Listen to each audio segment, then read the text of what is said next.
नमस्ते सदावत्सली मातृभूमि, जय हिंद दोस्तों। यहाँ पर एक सवाल उठता है कि क्या भारत को मिलने वाला S-400 एयर डिफेंस सिस्टम चीन के J-20 फाइटर जेट्स को मार गिरा सकता है। ये सवाल इसलिए भी इम्पोर्टेंट हो जाता है क्योंकि चीन लगातार J-20 फाइटर जेट्स को LAC पर उड़ा रहा है और चाइना ये बात जानता भी है, लेकिन उसने इसकी क्या तैयारी कर रखी है ये भी हमें जानना ज़रूरी हो जाता है।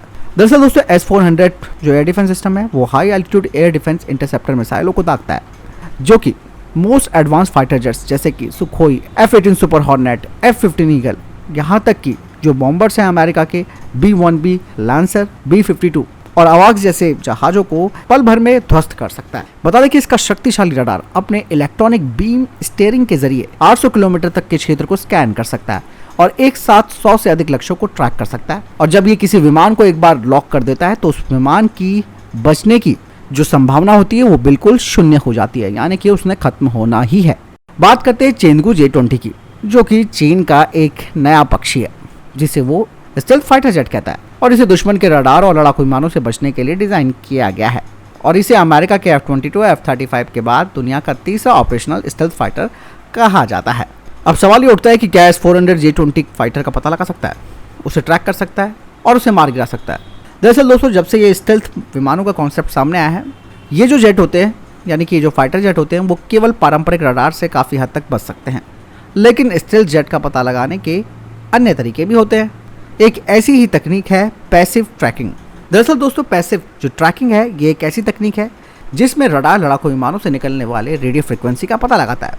बता दें कि हर लड़ाकू विमान अपने अवाक्स कंट्रोलर्स और अपने साथी जेट विमानों के साथ नियमित संचार करता रहता है ताकि उनके बीच कोऑर्डिनेशन बना रहे। ऐसे में यदि J-20 भारतीय हवाई क्षेत्र के पास आ रहा है तो S-400 का रडार इस फाइटर जेट के बीच के रेडियो कम्युनिकेशन को पकड़ने के लिए अपने पैसिव सेंसर का इस्तेमाल करेगा। S-400 का रडार इतना उन्नत है कि वो अपने इस तरीके से यानी कि इस विधि से J-20 के स्थान को भी इंगित कर सकता है और फिर उस पर लक्ष्य साध कर मिसाइल को दागने की अनुमति देता है।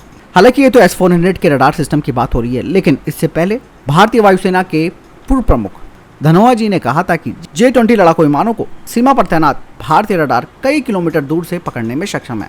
अब आप अंदाजा लगा सकते हैं कि भारतीय रडार J-20 का पता लगाने में क्यों सक्षम है, क्योंकि उन रडार में भारत ने पहले ही पैसिव सेंसर्स को इनबिल्ट कर दिया है। लॉजिकली अगर हम बात करते हैं तो S-400 J-20 का पता लगा सकता है और उसे ट्रैक कर सकता है और निश्चित रूप से उसे नीचे गिरा सकता है। यहाँ पर दोस्तों J-20 की एक और कमी ये है कि इसके जो कैनाट्स हैं वो इसके रेडियो सिग्नेचर को बढ़ा देते हैं, इसीलिए S-400 का रडार इसका आसानी से पता लगा सकता है। दूसरी बात यह है कि चाइना के जो जेट हैं वो युद्ध सिद्ध नहीं है। लेकिन दोस्तों, अब आपको एक बात मैं बताना चाहूँगा कि दरअसल चाइना भी बहुत चालाक है, इसने भी बहुत कुछ कर रखा है क्योंकि उसके पास भी S-400 सिस्टम आ चुका है और उसने बहुत हद तक कुछ ऐसी तकनीक भी डेवलप कर ली है, खास करके अपने इन लड़ाकू विमानों के लिए, ताकि वो इनके काउंटर उपाय खोज सके और रडार से बच सकें। और वैसे भी दोस्तों, चाइना इन चीज़ों में माहिर है, वो दूसरे देश की तकनीक को चुराता है, उसके बाद उन चीज़ों को अपने देश में बनाने लगता है। आपको बता दें कि दोस्तों, भारतीय वायुसेना का सुखोई 30 MKI ने तिब्बत के पठार पर उड़ान भरने के दौरान J-20 का पता लगाया था। इस तरीके से सुखोई 30 MKI अपने पुराने रडार से J-20 का पता लगा सकता है, तो S-400 में J-20 का पता लगाने में कोई समस्या नहीं है। दूसरी बात दोस्तों, चाइना की एक चीज़ यहाँ पर यह है कि जैसे कि मैंने बताया कि उसको भी मालूम है कि पैसिव रडार जो तकनीक है वो आ चुकी है।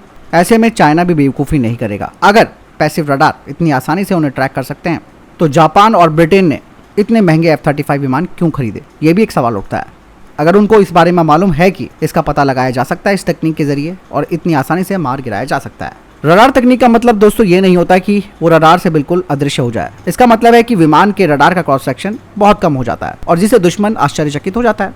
दूसरी बात दोस्तों ये है कि जब एक स्टील्थ फाइटर जेट मिसाइलों को छोड़ने के लिए अपने आंतरिक हथियार स्टेशन यानी कि इंटरनल वेपन बे का इस्तेमाल करता है या उसे खोलता है, इस दौरान वो रडार के लिए काफ़ी कमज़ोर हो जाता है। तो दोस्तों, आपने जाना कि आखिरकार चाइना ने भी अपनी तैयारी कैसे कर रखी है J-20 फाइटर जेट को बचाने के लिए और भारत कितना सक्षम है चाइना के J-20 को मार गिराने में। आपको क्या लगता है, कमेंट सेक्शन में लिखकर जरूर बताएं। मिलता हूं नई जानकारी के साथ। जय हिंद, वंदे मातरम।